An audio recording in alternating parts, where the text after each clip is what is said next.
Hello everyone, welcome back to my channel. Today we're gonna play some more Eternal Glory. So last time we were off, we were doing Haize's route, chapter 1. We already did these two, so we're now on chapter 2. Chapter 2, my Achilles heel? Ha. Ha ha ha. You're full of fascinating quirks, aren't you? I see now. It's not just that you underestimated me, is it?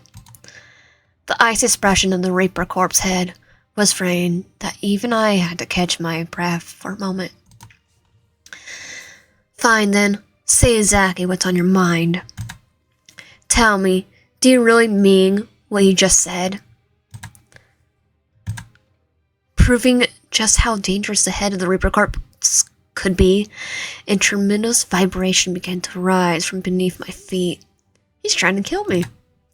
He was beyond furious. His power surged, pressing me into an overwhelming, oppressive state. The vibrations he created were so intense that losing balance, even for a moment, would have been inevitable. As someone who's still alive and relatively clear-headed, I barely managed to keep my balance. However, the situation was different from the souls of the dead. Already drained and existing only on its remnants, they crumble helplessly under the head's tyranny.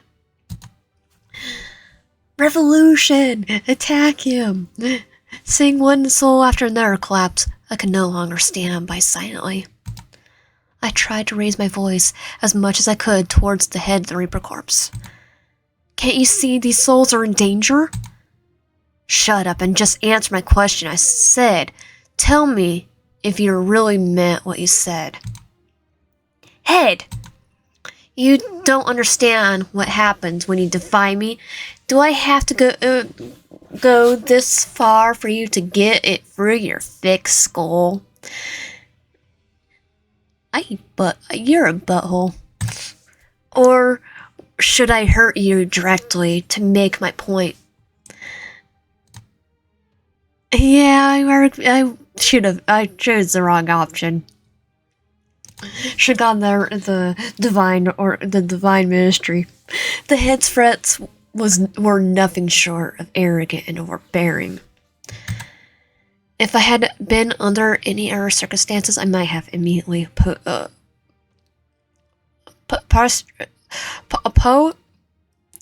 would immediately apologize for my proposed mistake. Not this time. No, that's not it. Revenge. If I had been a different person, not just a different situation, I definitely would have done so. This man is absolutely insane. More insane than our yanderes. Most of our yanderes. Yet somehow I wasn't paralyzed by fear. The reason was unclear at that time. All it felt was reckless resolve not to yield to this tyranny. This tyrant. But no matter how mad I got, I must hold back from lashing out recklessly. The aftermath is already shaking, and the souls of the dead seem to be in danger. If I push any harder, who knows what that insane man might do next. With great effort, I suppressed the anger that had risen in the place of fear. Carefully choosing my words, I forced them out one by one. Mine is, with great power comes great responsibility. My earlier statement was clearly a mistake. If it upset you, I apologize. No. With great power comes great responsibility. Stop using your power. You, like a reckless child. Responsible. You. But then something felt wrong. I had thought that apology would calm the quake. But instead, the tremors only grew more violent. Before I knew it, I let out a scream as I lost my balance and collapsed to the ground. This man, what the heck's wrong with him? Head? Still seething with suppressed rage, I glare at him and raise my head defiantly. But the next moment, the icy expression of the head of the Reaper corpse was right in front of me, so close to my head, froze in terror.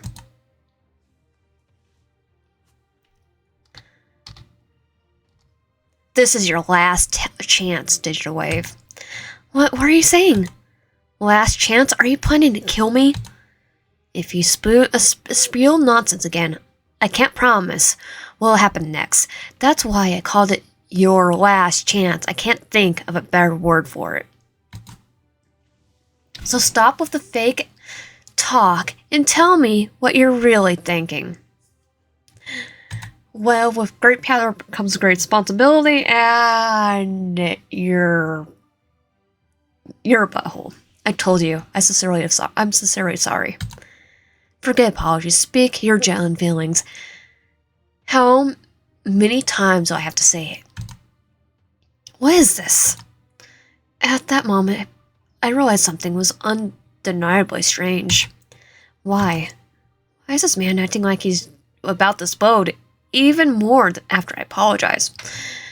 Because he's more insane than the ordinary. I'm gonna say it, probably. He's trying to kill, not even do his job. He's just trying to,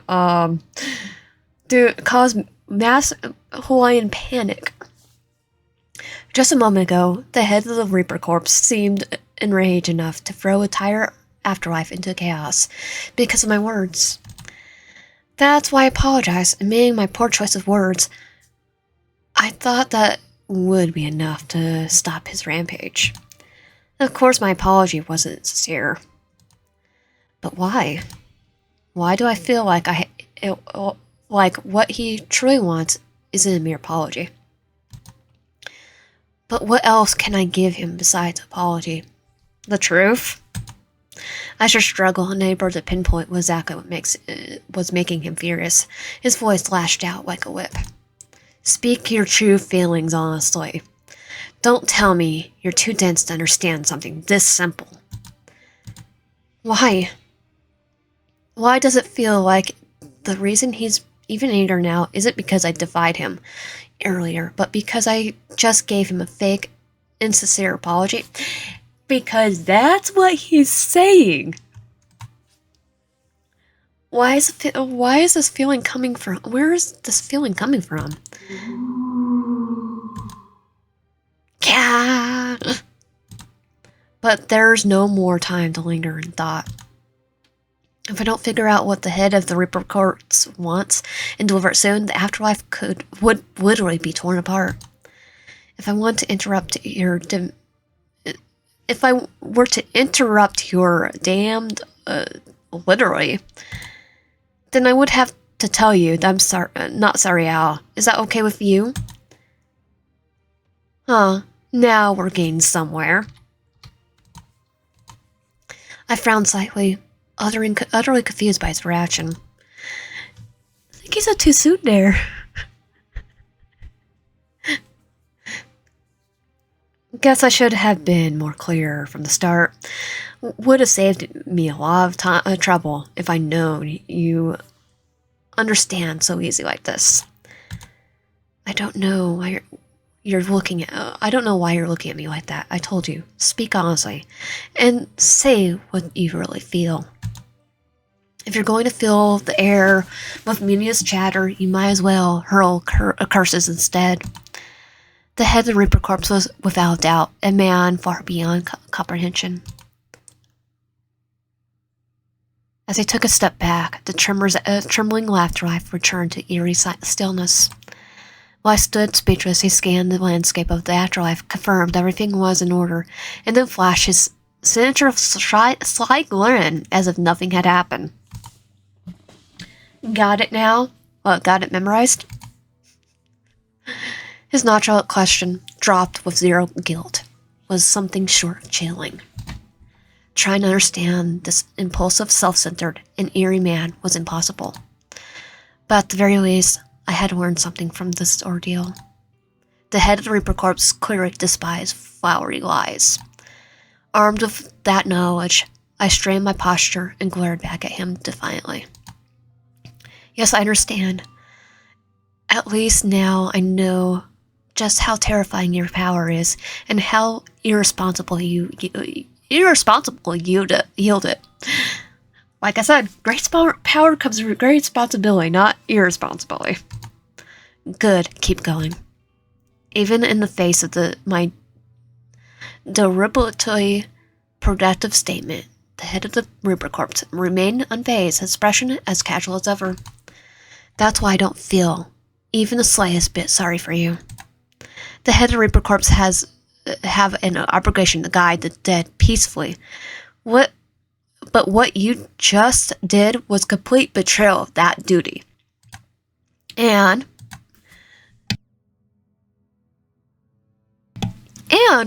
why did you get this job if you're this irresponsible? And that's why I'm finding it hard to obey your orders. You told me to work like an ox, but why is it that you act like a raging bull instead of a working one? Shouldn't you, at least, avoid endangering the souls under your care? Man, even now, you're worried about the souls. Your personality, the complete opposite of mine. No wonder you got some sense, unlike Clue's me. And if you're asking why I act like a raging bull, well, don't you think it's because my position as the head of one of the land's organizations is a little more than a figurehead?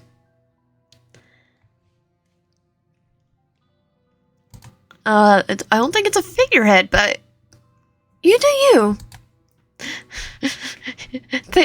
Making me think I thought that the entire time.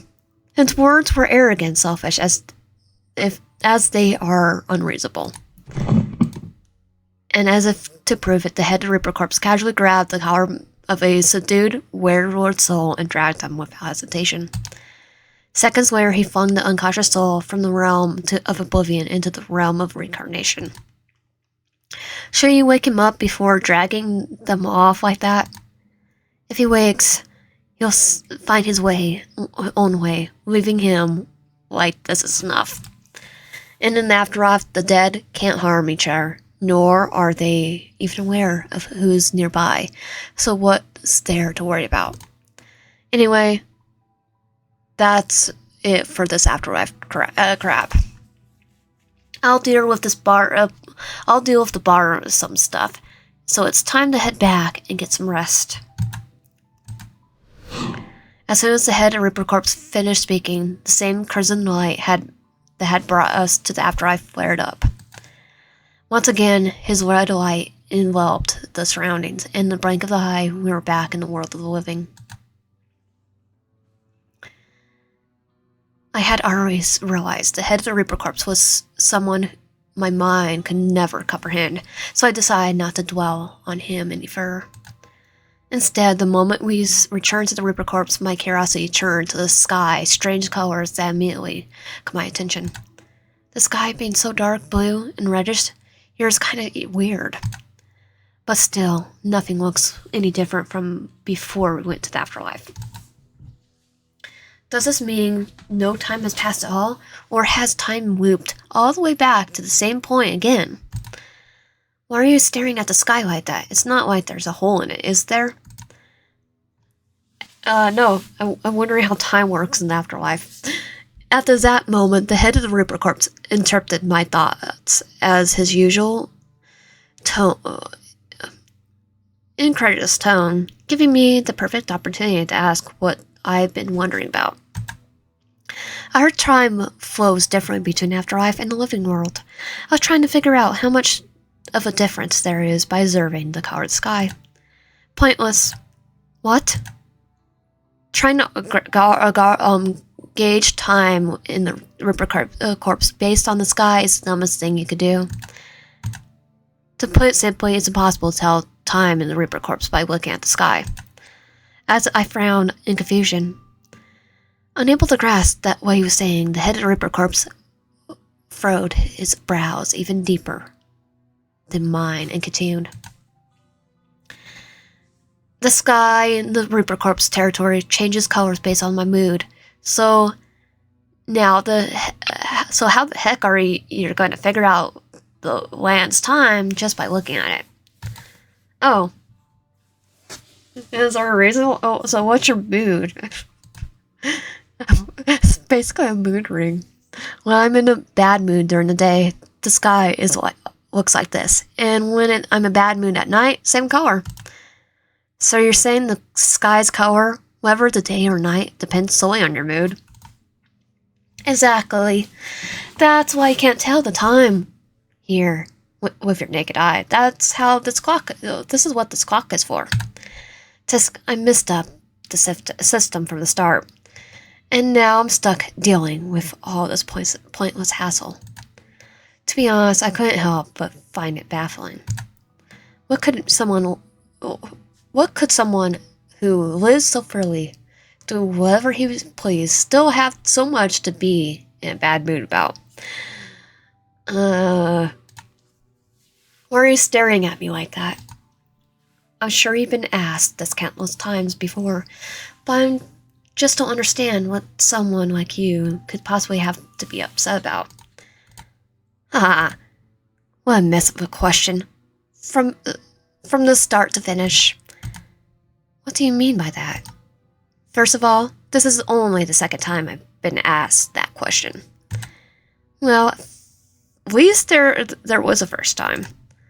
I could care less about who the first person was, and I already forgotten her. Though, come to think of it, I feel like her face looked kind of similar to yours. I have no idea how to respond to that. Anyway, second, the reason I'm glad I'm mad mood right now is because you've been spewing nonsense. So what do you think? Think about what exactly? The words almost slipped out of my mouth, and I held them back, not wanting to leave the chaos we experience in the afterlife. There's nothing to think about. It's a good thing for him. To be honest, I don't think there's much to think about. He told me to say nothing insincere, so to be completely honest, I don't think I've done much wrong. And if I think about it, the fact that you're in a bad mood might actually be a good thing. Really? Man, you just keep getting more interesting. But why does it feel like my words But why does it feel like none of my words are having any effect on him? Wow, that's pretty hurtful to say. Makes my mood even worse. And yet, it doesn't seem to bother you at all, which makes my mood even worse. We're both having a bad mood because of his bad mood. In any case, after formally joining the Reaper Corps and being granted the title of Official Reaper, I was immediately assigned to the dormitory. When I followed the head of the Reaper Corps to the dorm, I couldn't help but worry that the place might be as chaotic as its personality, but to my surprise, it was normal. It has to be normal. And it was normal. It's surprisingly clean inside. Compared to the orphanage I lived in for nearly 9 years, the dorms of the Reaper Corps offered a far better environment. Yeah, there's flowers, there's paintings, there's books. Thanks to that, I had enough time to recover from my fatigue of traveling between the living world and the afterlife, gauging the flow of time and gradually adjusting to my new surroundings. I was going to say environment is still the same thing. To also help that, for a few days, the head of Reaper Corps, who had declared himself my mentor, didn't call me for any work-related matters. Not that I was curious about his absence. But the head of Reaper Corps was almost never around, and I didn't know anyone well enough here to ask about him. So we're not going to see our school rival from that we were mentioned that were in the Reaper Corps in the other route. As my attention gradually eased, I began to get used to the gloomy aspect of the Reaper Corps. One particular morning came. We met the guy that got spelled from. It was a day when I woke up unusually early. With the extra time, I decided to properly learn more about the Reaper Corps and its members. After having breakfast, I put on my work attire for the first time in a while. But just as I was adjusting to the collar of my coat, why is that man standing outside the dorm? A strange, ominous energy compelled me to glance out the window. And there he was. At the crack of dawn, around 6 in the morning, the head of Reaper Corps stood outside, staring directly at the room I was in. Darn it. Had I not noticed him at first, I might have pretended I didn't, but it was already too late. Our eyes had met. Even though the windows were designed so he couldn't see inside from the outside, he somehow seemed to know exactly where I was. And here I thought I'd finally caught break. Resigned to the fact that I couldn't avoid his unexpected visit, I tugged at the dormitory with a heavy heart. Getting used to the life here? Are you sleeping in too? I was already dressed and ready for work by 6 a.m., so I couldn't fathom how such a diligent morning routine could be considered sleeping in. Yet as I stared at him in disbelief, the head of Reaper Corps merely offered a sly, unpleasant smile in return. There is no official schedule or rules for coming and going in the Reaper Corps. Whenever you need or something urgent comes up, you step in and take care of it. That's a duty you seem to love so much about the Corps. I don't recall ever saying I loved it. Anyway, the sun's up, so now it's a perfectly fine time for me to get moving. Okay, I can't tell what time it is. Is the sun up? Daytime is easier on energy, so from now on, you're working like a darn ox. Before he even finishes speaking, the head of Reaper Corps once again conjured his crimson magic, and just like before, I was dragged along against my will.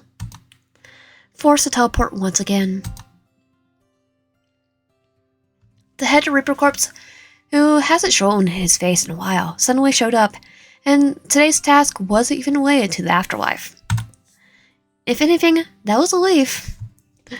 Like we're in the housing district. As fascinating as the afterlife was, its atmosphere made it internally uncomfortable for someone still living like me. I wonder if he's just dead inside. He's all perfectly okay. The meaning behind his earlier remark about having more freedom during the day was still confusing, but it didn't take long for him to explain it himself. Oh, he's the one that works at the night. Haven't I told you? I'm responsible for the land's night. Okay, now we know. No? Okay, so we have the guy works in the day, night. So what does our fur guy just does whatever? It's like I'm allowed to do whatever. Or dusk and dawn. That's it. Guess I didn't. Well, you should know now. I'm the one stuck with annoying duty of maintaining the flow of the land's nighttime.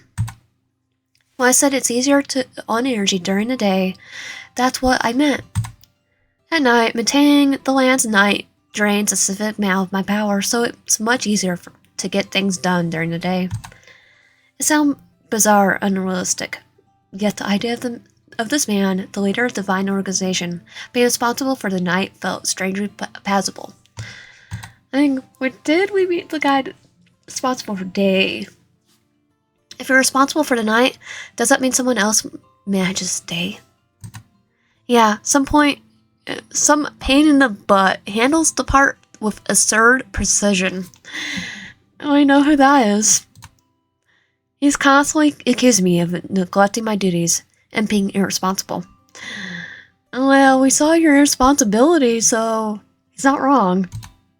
Who could that be? To handle time in this world like the head of the Reaper Corps, he should be one of the other leaders of the Divine Organization, I guess. Don't waste your energy thinking about the daytime overseer. Just think about the guy ruins my mood. Well, I think I should have gone with his route. Trying to keep up with his brisk pace with exhaustion by recoiling nod and drop the subject. It didn't take long, however, for me to know something strange about the task he was handling. Something's weird. Since I've been shadowing him, I had plenty of chances to observe him closely. First, he's frequently received important messages from the Reapers, and was responsible for making the final decisions on those matters. Based on what I heard, these decisions seems like they should require careful thought, yet he made every choice constantly without a second hesitation. And then as soon as the messages ended, he would cast aggressive, earth-shaking spells without so much of a battling an eye. At first, I was puzzled, but it soon became clear what he was doing. Boom. My main job is to beat down the souls who didn't make it to the afterlife in time, and got soaked in all the kinds of nasty energy that's setting them off where they're supposed to go. So basically, it sums up, he just dumps all the important stuff on the Reapers, picks up the jobs where he can go wild with his flashy magic. Crash. And we're just stuck with him. By today alone, the head Reaper Corps had already dealt with 19 such souls. His brutal methods had been overwhelming at first, and I had a hard time adapting when I intentionally started following him. But by the 7th or so soul, I already witnessed so much chaos in one day that I began to grow accustomed to his rampant violence. We're just desensitized to his violence. Or rather, I had become numb to it if I wanted to keep working along. I had to become numb to it if I wanted to keep working alongside him. Although, alright, looks like there's one more nearby. This one is not just drenched in filth, it's raw to the core. Is a bad apple all around? You've seen enough by now. You know how to handle them, right? This next one's all yours. Like, what? So how do I do it? Do I go ghost face on it and grab a knife and start stabbing the spirit? Because I don't have magic, remember. What were you planning? What were you planning to just tag along behind me doing nothing? Not exactly, but... And who's giving me the orders without any time to think them over again? What are you waiting for? Get moving. Don't tell me you're about to say they can't sense where the target is. You could feel them by now, can't you? From what you said, this one already soaked in a lot of foul energy, right? Based on what I observed, those kind of souls are incredibly dangerous. Don't you think this is a bit too much for a rookie like me? Okay, where's the body? And where's salt? And where's fire? Wait, what? It's like... I watched on the TV show. What's a TV show?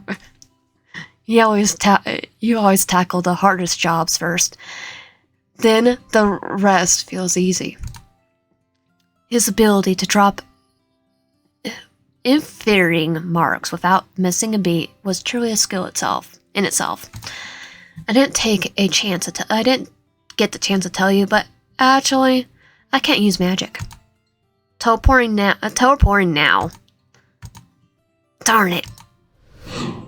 Once again, the head of Reaper Corps acted like on his own rims. Before I could even finish explaining that I couldn't use magic, he had dragged me to the next location without a word. I'll watch from back here. Go ahead and take care of it. Okay? I'll take care of it Sam and Dean style. Grab some salt. Okay, I got this. Where's the body? Then he casually found himself a spot to serve, looking entirely at ease. I'm so done. Else I would nothing more than just run away. Oh, I'm doing it Sam Dean style. Salt and burn. But I knew he'll chase me to the ends of the earth if I tried. No, he wouldn't even let me run in the first place. Resigning, I faced the soul I was supposed to deal with.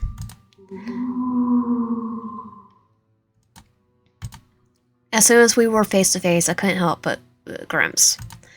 This one definitely gave off some serious bad vibes, way worse than others. The head of Reaper Corpse wasn't kidding when he said this one was filthy to the core and covered in impurities. Just being near it gave off a incredibly nasty vibe. Use our own curse. What am I supposed to do? Use the curse. No magic, no weapon. No special ability to deal with souls. Well, we do have a curse. Meanwhile, the corrupted souls before me radiated power so intense that it was parable, even to its even in its deceased state. We do have a curse. Let's use it like we're a Ch2 sorcerer. No matter how I see it, there's no way I could handle this. You should have proved that you're actually useful as an official Reaper, huh? Darn it. Trapped in the impossible situation, I needed to decide quickly. If it were a different case, maybe I could try rizzing with the soul, but this one wasn't in any state to talk.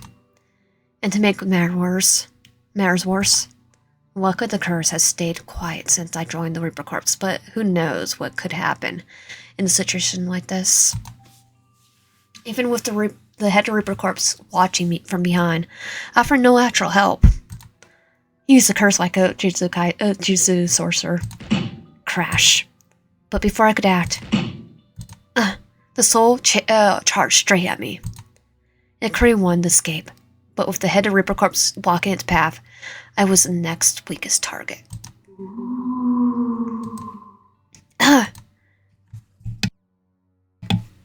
What the heck? Why aren't you using magic? The moment the corrupted soul charged straight at me, I couldn't do anything but shove backwards and collapse under the impact. What are you doing? That thing is getting away. The head of Reaper Corps was barking something at me, but the hit had riled me so hard that none of his words registered. However, looks like he needs some proper training. Claim. Finally fed up, the head cast a barrier to keep the soul from getting away. Suddenly, an overwhelming surge of energy came from the barrier, spilled towards me. Its force was so strong that I couldn't handle it. It was too much for me to endure, and my body began to tremble. We're using the curse. Well, not by purpose. My right hand, it's burning. It hurts so much. The sensation was too familiar. Boom. What the heck? That was all too familiar feeling. The uncomfortable curse breaking free, raging out of my grasp. And then, boom, boom. The chaos of my curse going wild. The searing heat, the deafening explosions, and then the flames. Whoosh. In the instant, the raging fire spread across the open air, blazing through the surrounding sand, setting everything in the path ablaze.